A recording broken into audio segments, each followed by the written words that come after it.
Welcome back to XFO Intelligence Podcast. Today we're exploring a groundbreaking framework that could fundamentally reshape how family enterprises approach their future: the Legacy Innovation Nexus model. This research was developed by Brendon using Deep Augmented Thinking methodology inspired by the profound business family insights shared by Mr. Cheong Wing Kiat. That's fascinating. And what immediately strikes me is the methodology behind this research. Deep Augmented Thinking represents a new approach to analyzing complex family enterprise dynamics. The fact that it was inspired by Cheong Wing Kiat's real-world insights about business families gives this framework both theoretical rigor and practical grounding. Exactly. What Brendon's Deep Augmented Thinking reveals is that the traditional dilemma facing family enterprises, choosing between honoring heritage and embracing innovation, is actually a false dichotomy. For decades, we've been framing this as an either-or decision, but the most successful families don't choose between these poles at all.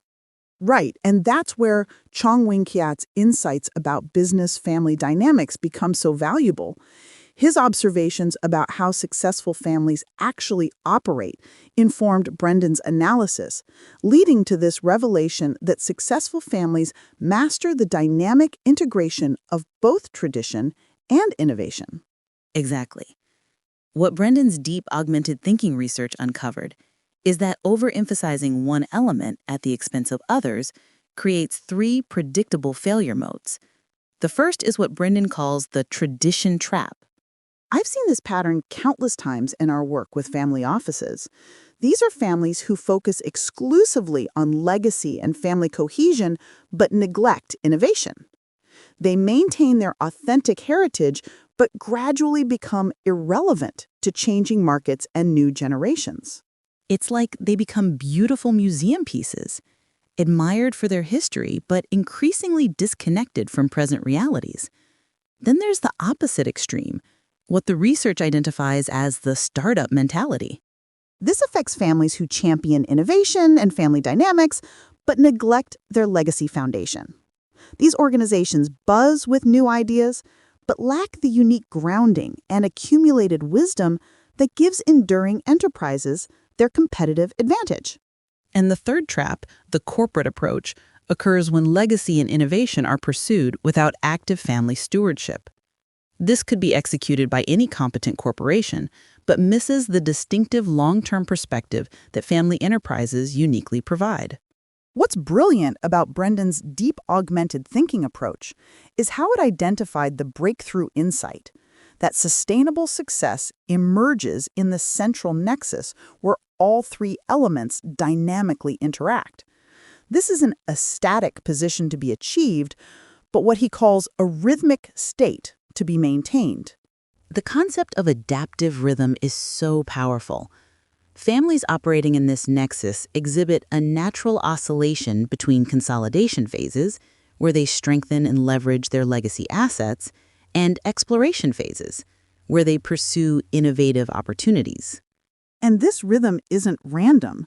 It's a deliberate dance between preserving what makes them unique and evolving to stay relevant. This insight clearly draws from Cheong Wing Kiat's understanding of how successful business families actually navigate these tensions in practice. Perhaps the most profound discovery from the Deep Augmented Thinking research is what Brendon identified as the fractal nature of resilience. Successful family businesses exhibit self-similar patterns across all levels of their organization. That's remarkable.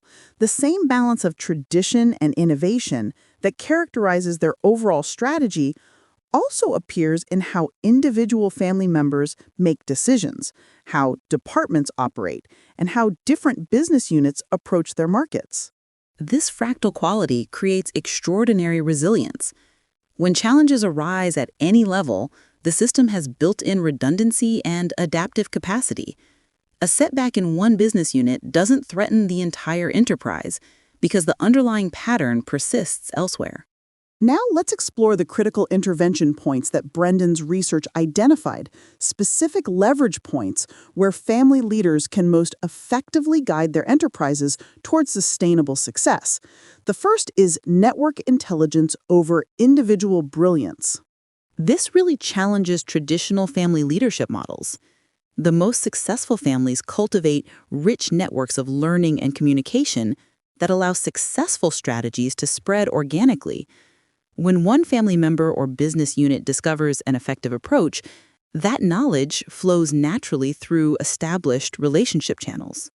The second intervention point, amplify early successes, is something we don't emphasize enough in family office practice. Small wins matter enormously when they're recognized and amplified. Families that systematically identify and build upon early positive outcomes create momentum toward the Nexus State. Brendon describes this as creating success trails that naturally attract further investment and energy. It's about shifting focus from problem solving to success amplification, a fundamentally different approach to family enterprise management. The third point touches on resource optimization, not just quantity, but flow. How resources move through the organization proves more important than the total amount available. Successful families develop sophisticated mechanisms for allocating capital, knowledge, and attention between legacy preservation and innovation pursuit. And the fourth intervention point might be the most challenging for family principals, embracing structured failure. The research shows that the most resilient families don't avoid failure. They structure it in ways that maximize learning while minimizing catastrophic damage. They maintain what Brendon calls failure buffers that allow for experimentation without jeopardizing core legacy assets. It's risk management with a learning orientation rather than just risk avoidance. The Steward's Compass section provides practical guidance for family leaders navigating this complex terrain. The first principle: recognize that your primary role isn't to choose between tradition and innovation, but to maintain the dynamic tension between them. This requires constant adjustment and fine-tuning as market conditions and family dynamics evolve. It's sophisticated leadership that operates across multiple dimensions simultaneously. The second principle introduces what Brendon calls temporal intelligence, the ability to operate simultaneously across multiple time horizons. Legacy thinking requires generational perspective, while innovation often demands quarterly agility. For next-gen family members especially, this framework validates what many intuitively feel. You don't have to choose between honoring your family's legacy and making your own mark. The key is developing the capability to weave both together in ways that strengthen each other. The third principle is crucial. The Nexus State isn't a destination, but a continuous process. Families who achieve enduring success aren't those who find a perfect balance point, but those who develop the capacity to continuously rebalance as circumstances change. This connects to the enduring advantage that Brendon's research identifies for family enterprises. In a business landscape dominated by quarter-to-quarter thinking, family enterprises have a unique advantage: the ability to play the long game. But the Legacy Innovation Nexus framework reveals how they can leverage this advantage, not by avoiding change, but by embracing it in ways that simultaneously renew and strengthen their unique heritage. The research demonstrates that the most successful business families aren't those with the longest histories or the most disruptive innovations, but those who master the art of weaving both together into what Brendon beautifully describes as an enduring tapestry of relevance and resilience. They understand that their legacy isn't what they preserve from the past, but what they create for the future by building upon their foundation. This insight clearly reflects the wisdom that Cheong Wing Kiat shared about how successful business families think about generational continuity. The ultimate promise of the Legacy Innovation Nexus framework isn't just business longevity, but the creation of enterprises that grow more valuable, more relevant, and more meaningful with each passing generation. For our listeners who are family office principals, the practical takeaway is transformative. Instead of asking whether to preserve tradition or pursue innovation, ask how to maintain the dynamic tension between these forces in ways that serve your family's long-term mission. And for next-gen family members, this framework provides both permission and responsibility. Permission to honor heritage while pursuing innovation, and responsibility to develop the temporal intelligence needed to operate across multiple time horizons simultaneously. Before we close, I want to properly acknowledge the collaborative nature of this breakthrough. Brendon's Deep Augmented Thinking methodology provided the analytical framework, while Cheong Wing Kiat's insights about business-family dynamics provided the real-world wisdom that makes this research so practically relevant.